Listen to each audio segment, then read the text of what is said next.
The shelves on these walls are filled with hundreds of books that have opened the world to the residents of the Contra Costa County Juvenile Hall facility in Martinez. The Betty Franzen Library is one of only a handful of libraries in the country that addresses the needs of incarcerated juveniles. Library doors opened in November of 2006 thanks to a generous grant from the Lesher Foundation. Many of the kids that come into the facility have never read a book from start to finish in their life. The literacy skills of the residents in the facility is all over the map. So if we can get those kids that don't really read to at least grab onto a book, whether or not they read it, as long as they open up that book and look at the pages, I think that we're helping them.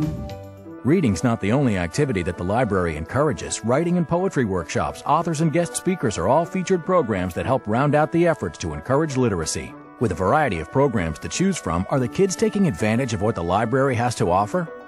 I discovered I like the books. Because, if you ain't got nothing to do and you reading, you get into the book. Proof of the popularity and importance of having a library became clear when some of the Martinez jail residents were transferred to the Orrin Allen Youth Rehabilitation Facility in Byron, California. That's when these youths discovered that they no longer had access to books or a library.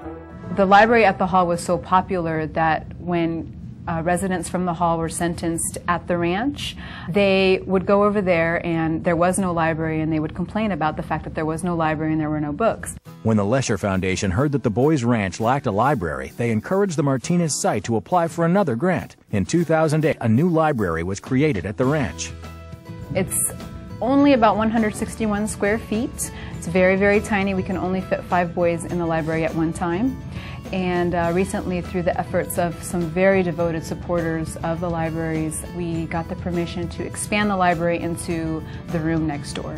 So the current project is currently in place.